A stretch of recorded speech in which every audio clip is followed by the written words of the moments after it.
Listo. Estoy en comunicación con el señor expresidente de la República del Ecuador, Lenín Moreno. Lenín, muchas gracias por acceder a esta entrevista, muy amable como siempre. Bueno, Juan, a ti por esta gentil invitación. Un saludo cordial a todos quienes estén participando de eso. ¿Cómo analiza el voto del pueblo ecuatoriano? Porque la vez pasada en las elecciones presidenciales el correísmo pasó segunda vuelta y perdió con el actual mandatario Lasso. Ahora el correísmo también está en una segunda vuelta junto al candidato Noboa. ¿Por qué la gente sigue confiando en el correísmo? Bueno, sabemos perfectamente cómo funciona el sistema del socialismo del siglo XXI. Tiene toda una estructura, no solamente a nivel nacional, sino internacional, que actúa de manera sincronizada. Tiene excelentes comunicadores, excelentes publicistas, inclusive trabajadores del área social como sociólogos, psicólogos y sobre todo pues una cadena de intelectuales que han actuado bajo el mecenazgo de cada uno de estos aprendices de dictadores o dictadores directamente, como ocurre con Venezuela y Nicaragua, los cuales financian además con dineros bastante sospechosos las actividades políticas de todos estos grupos. A ellos es muy difícil ganarles, no es fácil ganarles. La tarea es extremadamente dura y hay que ser radicales. Es por eso que en algún momento yo decía que inclusive debemos alejarnos de los equidistantes, porque los equidistantes juegan del otro lado, definitivamente juegan del otro lado. Y nosotros lo estamos viendo en esta campaña.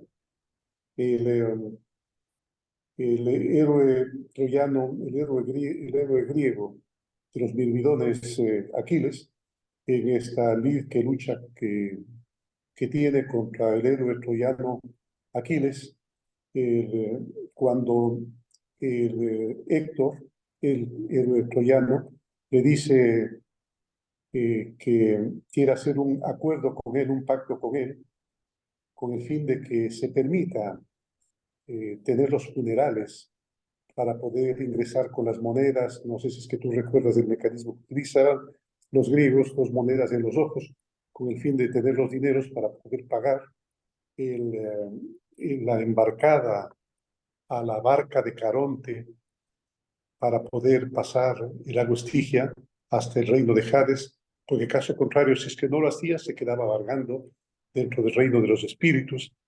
Entonces Héctor le pide y le dice, hagamos un pacto entre guerreros para poder contar con funerales adecuados. Y Aquiles le responde, entre guerreros y leones no existen pactos. Entonces es importante que nosotros sepamos también comportarnos así.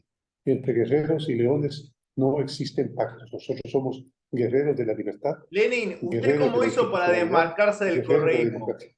Porque seguramente ¿Perdón? Rafael Correa lo quería utilizar como títeres, pero usted tuvo una autonomía que felizmente sirvió para desmarcarse de Rafael Correa.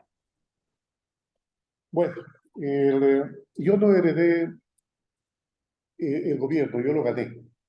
Yo lo gané, sin duda alguna, fue la razón por la cual él me fue a buscar en Ginebra, porque se había dado cuenta que su imagen estaba bien venida menos, y a pesar de haber hecho todas las artimañas como para poder elegirse, esto digo en la Asamblea Nacional y en la Corte Constitucional, no iba a poder ganar las elecciones, ni iba a poder ganar el delfín que había escogido. Es por eso que fue a buscarme, a pesar de que yo no era de la gallada, yo no era del grupo. Jamás en la vida me tuvieron confianza y no me tenían confianza por una razón, porque siempre manifesté mi opinión en contra de tratar de coartar la libertad de expresión, en contra de no, más dicho, a favor del diálogo con todos los sectores políticos y en contra de los juicios ad hoc que se seguía a medios de comunicación y a personajes políticos. A pesar de eso, me fueron a buscar, porque veían que soy la única posibilidad, seguramente, de continuar la labor de ellos. O no sé si estarían planificando algo peor. El asunto es que cuando gané las elecciones, me topé con unas arcas fiscales quebradas, un endeudamiento agresivo y el hecho de que se había seguido juicios políticos, lo vuelvo a decir ad hoc, no juicios políticos, pero juicios acusándolos de crímenes de cualquier tipo o de violación a las leyes de comunicación, a los comunicadores sociales o líderes políticos con el fin de poderlos encarcelar. Entonces, ¿Las yo víctimas del correísmo fue el expresidente Lucio Gutiérrez, actual asambleísta? bueno, él fue un crítico del gobierno de Rafael Correa, un crítico del gobierno de Rafael Correa, y en este momento ha sido nombrado con una votación más bien baja, pero suficiente como para poder ser un diputado nacional. ¿Le gustaría volver a postular para la presidencia del Ecuador? Me gustaría, no me gustaría, pero de todas formas nunca me gusta hablar en función del futuro. El futuro está lleno de incertidumbre y no es malo que sea así, porque el futuro es un abanico lleno de alternativas, lleno de oportunidades, que uno jamás en la vida dice no lo voy a hacer, no lo voy a hacer. Si usted me pregunta este momento si quisiera, no, definitivamente no. ¿Cómo analiza esta segunda vuelta entre dos ex asambleístas, la señora Luisa González por Revolución Ciudadana, por el correísmo, y Daniel Noboa? Bueno, la mayoría de las encuestas, más dicho, la totalidad de las encuestas, dan un favoritismo al señor Daniel Noboa. Pero de todas formas, igual, las elecciones no se las gana, suelo decir yo, hasta que no están ganadas. Existen muchas sorpresas que acompañan y están acompañando con más frecuencia a las elecciones que se hacen en América Latina principalmente. Hay muchas sorpresas. Y no sé si es que haya una sorpresa en esta oportunidad. Si no hay ninguna sorpresa, yo creo que el candidato Daniel Noboa ganará las elecciones.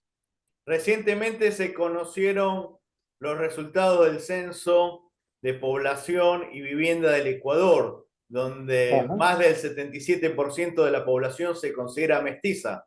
¿Qué opina al respecto? Bueno, sí, a lo mejor una cantidad mayor. No te olvides tú que llevamos 500 años prácticamente de colonización y perdón, unos 300 años de colonización y unos 200 de independencia, en los cuales pues, ha habido la posibilidad de mezclar muchísimo las razas. Creo que todos somos en parte españoles, en parte indígenas, en parte alguna otra nacionalidad, hay mucho descendiente de italiano también, y en parte indígena, y también entiendo que alguna parte de, de ecuatorianos afroamericanos. ¿Qué opina del concepto que popularizó el presidente Evo Morales, indígena campesino originario, donde se trata de alguna manera de no hablar del término mestizaje? Bueno, a mí francamente el término no me preocupa mucho. Lo que siempre me encuentro cuando asisto a algún congreso, a algún seminario, es que los cientistas sociales están ávidos de encontrar nuevos términos para definir conceptos ya totalmente antiguos y y más que utilizados, pues utilizan nuevos términos. Me parece que hay que hacer un esfuerzo por utilizar los mismos términos para ser entendidos con un lenguaje cristalino, principalmente con los ciudadanos comunes. En el caso de acceder a la presidencia de Daniel Noboa, si lo convoca a usted para un ministerio o para una embajada, ¿estaría dispuesto a aceptar? No lo aceptaría. Prefiero no colaborar con los gobiernos y prefiero mantenerme un tanto al margen. Quiero ser extremadamente respetuoso con el accionar de cada uno de los gobiernos y para que no me pase exactamente lo que me pasó a mí, que desde el primer día de gestión, el presidente Rafael Correa empezó con una mordaz crítica y atacarme por todos los medios que mañosamente se han afanado en construir. ¿Cómo se soluciona el gran problema de inseguridad, narcotráfico y sicariato que está viviendo el Ecuador? El Ecuador era uno de los países más tranquilos de la región y hoy, lamentablemente, tiene índices de violencia y de inseguridad nunca antes vistas. No hay una solución muy simple, Juan. Si bien es verdad, los pueblos les gusta el planteamiento de los problemas de forma simple y no les gusta tampoco las soluciones muy complejas, pero sí tiene bastante complejidad, que pasa por las fuerzas del orden, la capacitación y el apertrechamiento adecuados para que los narcotraficantes y los delincuentes, la mafia organizada, no tengan mejores armas y mejores pertrechos que ellos, que realmente en este momento los tienen. Luego pasa por el asunto de cárceles, en las cuales hay que instalar los escáneres adecuados y hacer exámenes muy minuciosos en el momento en que se seleccione al personal que va a trabajar en ellos, pero y además capacitar a la policía con el fin de que pueda tener, en primer lugar, el respaldo, total respaldo por parte del Ejecutivo, por parte del Legislativo y por parte de la justicia, con el fin de protegerlos en el momento en que utilicen de forma correcta sus armas y hagan uso progresivo de la fuerza. Eso por una parte, y por otra parte que sepan qué hacer en las determinadas circunstancias. Para eso es importante pedir a lo mejor asesoramiento internacional. Pero fundamentalmente, Juan, educar a nuestros niños, a nuestros jóvenes en valores. Desde temprana edad, enseñarles a amar la vida, a amar los valores, amar a la patria, amar a la familia, amar los valores fundamentales que tenemos nosotros.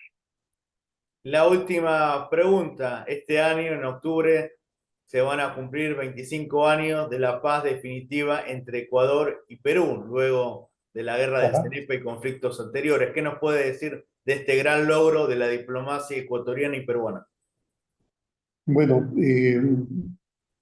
nosotros, los de mi generación, los de la generación anterior y los de a lo mejor 2 o 3 generaciones posteriores que vinieron, eh, nos acostumbramos a la idea de que el Ecuador era amazónico y que nuestros límites estaban en el Amazonas. Y teníamos razón histórica para hacerlo, porque el río de las Amazonas se descubrió para el sector hispano se descubrió con pertrechos, con alimentos y con miembros de las comunidades indígenas de Quito y de Ecuador. Ellos al mando del general, no sé si llamarlo general, Francisco de Orellana, el conquistador. Francisco de Orellana, pues, atravesaron la Amazonía toda, ingresaron al río Napo y por el río Napo pues fueron al río de las Amazonas. Esa fue la historia que nos daba el derecho de tener acceso al Amazonas directamente. Pero a veces las medicinas suelen ser un poco amargas para poder disfrutar luego de la salud. Y creo que la paz ha sido bastante conveniente después de ese trago amargo. Y esto es lo que necesita hoy el Ecuador, la paz. Sé que usted es un hombre de diálogo y de paz, por eso es importante esta última pregunta. Muchísimas gracias, Lenin, muy amable como siempre. Espero No, muy poder gentil, entrevistarlo Juan. más seguido. Un abrazo grande y siempre a las órdenes. Para más entrevistas, por favor, Buenas suscríbanse a tardes mi a canal de todos. YouTube.